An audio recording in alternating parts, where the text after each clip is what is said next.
ভালোবেসে কৈতুরীকে বিয়ে করে আবু হানিফ ওরফে ফয়সাল, কিন্তু অনলাইন জুয়া খেলায় হেরে ঘরে এসে স্ত্রী কৈতুরীকে মেরে ফেলল হানিফ। সামাজিক মাধ্যমে এমন একটি ভিডিও ছড়িয়ে পড়লে এলাকায় সৃষ্টি হয় ব্যাপক চাঞ্চল্য।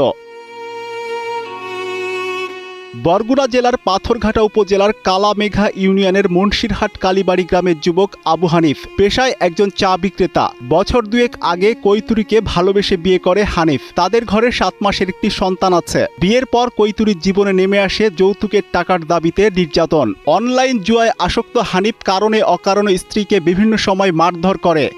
সন্তানের দিকে চেয়ে সব নির্যাতন মুখ বুজে সহ্য করে কৈতুরী। সবশেষ গত 11 সেপ্টেম্বর অনলাইন জুয়ায় হেরে ঘরে এসে স্ত্রীর কাছে টাকা দাবি করে, কিন্তু স্ত্রী জুয়া খেলতে টাকা না দেয়ায় তাকে ঘরে বসে মারধর শুরু করে। এই মার সহ্য করতে না পেরে পাশের বাড়ির উঠানে দৌড়ে পালিয়ে যায় কৈতুরী, কিন্তু শেষ রক্ষা হয়নি। সেখানে এসেও বেধড়ক মারধর করতে থাকে হানিফ। দুপুরের সময় আমরা তো সেইরে পরে চিৎকার হন্যা দৌড়ে গেছি, যাইয়ে দিই যে ওই হানিফে ওই বউরে মারছে, বউ দৌড়ে যাই ওই ঘরে পড়ছে। পড়ার পর শট লাতি ঘুষি কত মারামারি করছে। পরে মারামারির পর এরপর করে দিছে।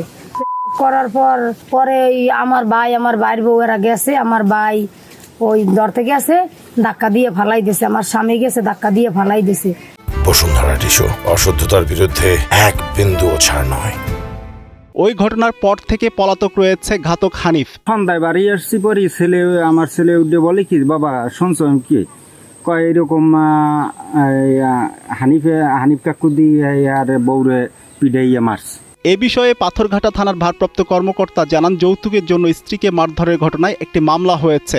আসামিকে গ্রেপ্তার করতে পুলিশের কার্যক্রম অব্যাহত রয়েছে। হ্যাঁ, আসামি গ্রেপ্তারের জন্য আমরা তৎপরতা চালাইতেছি। আমরা আমাদের যতগুলো আছে মানে কৌশল আছে সেগুলো আমরা সব অবলম্বন, যত দ্রুত করা যায় তাকে আমরা আইনের আওতায় আনবো। আর ভিডিও যেটা ভাইরাল হয়েছে এটা আসলে আমরা প্রথম দিকে আমাদের কাছে কেউ আসে নাই, অনেক পরে আসছে। গতকাল, আজকে 27 নয়, এটা গতকাল ভাইরাল হয়েছে ভিডিওটা। তো আমরা ভিডিওটার বিষয়ে দেখতেছি এবং কেউ যদি তাদেরকে উকি দামকি দিয়ে থাকে সেটাও আমরা দেখতেছি।